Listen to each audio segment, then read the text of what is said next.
welcome to the Deep Dive. Today we're really getting into Thunderstruck II, that legendary Norse mythology slot game. It really is legendary, stands the test of time. Absolutely. We've looked at the sources on its design, its features, and our mission really is to figure out what makes it such an enduring classic.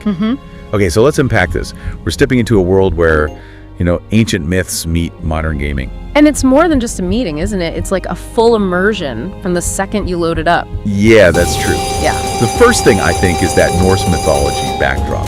It's so dramatic, you feel like you're right there in Asgard. Exactly. But how did they make that theme feel so, real? It's not just pictures of gods, is it? No, not at all. That's a really good point. It features Thor, Odin, Loki, Valkyrie, the big names, but they're woven in deeply. How so? Well, the symbols themselves look like carved stone, like Viking artifacts you might actually find. It's not just, slapping a theme on top. It feels authentic, part of that world. Right. And beyond the look and feel, the gameplay itself was pretty innovative, wasn't it? This wasn't just another slot machine spin. Definitely not. They brought in the 243 ways to win system. Okay, yeah. Here's where it gets really interesting. What did that actually mean for players? No paylines to worry about. Exactly. Forget tracking lines. Any matching symbols on reels next to each other from left to right, that's a win. Simple as that. Pretty much. It simplified things a lot, but it also meant there were always possibilities on every spin. Super accessible. Okay, so that 243 ways was a big deal. But I think for most players, the absolute killer feature is the Great Hall of Spins. Oh, without a doubt. Triggered by getting 3 or more of Thor's hammer symbols, the scatters. Why does that part stand out so much, do you think? I think it's the progression. It's a journey. You get inside the hall and you unlock these 4 different free spin modes. Each one hosted by a different god. Precisely. And they unlock over time, giving you something to aim for. Valkyrie is first. She gives you a 5x multiplier on wins. Nice start. Then there's Loki. He gives you extra spins and these special symbols that can transform. Adds a bit of chaos, like Loki himself. Sort of. Then Odin, he brings in multiplying wilds. Crows that can turn symbols wild with multiplier. They're more powerful. Yep. And finally, the big guy, Thor. He introduces rolling reels.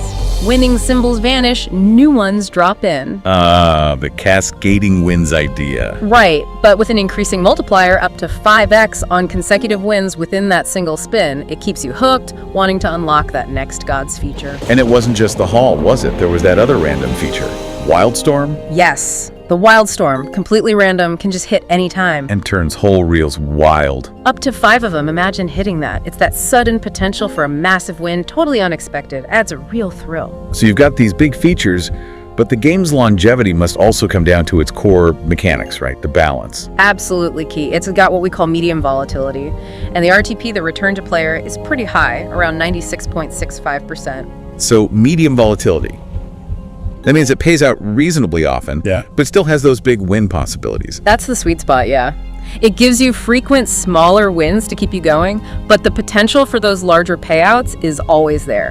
It's not too harsh, not too soft. And that balance seems to extend to who can play it too, with the betting range being quite wide. Exactly. You can spin for, 10 cents or 30p, something like that, all the way up to maybe $70. Yeah, around that. So, whether you're just playing casually or you're a high roller, the game works. That broad appeal is huge. Plus the sound, the animations, even after all this time, and with that 2020 visual update, it still holds up. It really does. The soundtrack is fantastic, very cinematic. It's just solid, engaging gameplay. Since 2010, it's stayed popular. It's basically the benchmark for Norse mythology slots. It really feels like a perfect storm, doesn't it? Theme, features, math. They nailed it. They absolutely did. It shows how getting that mix right, the deep theme, the dynamic features, making it accessible, creates something that lasts. So wrapping this up, what does this all mean for you listening? Thunderstruck II, it's clearly more than just pressing spin. It's this masterclass in game design, mixing mythology, clever mechanics, and features that just keep you engaged. Yeah, it really makes you think, doesn't it? How these digital experiences, like Thunderstruck II, they do more than entertain. They kind of keep these ancient stories, these mythologies, alive and kicking for a whole new audience. That's a great point. It leads to a bigger question, maybe. How do these digital worlds act as bridges, connecting the past to now, getting new generations interested in these timeless narratives? Makes you wonder.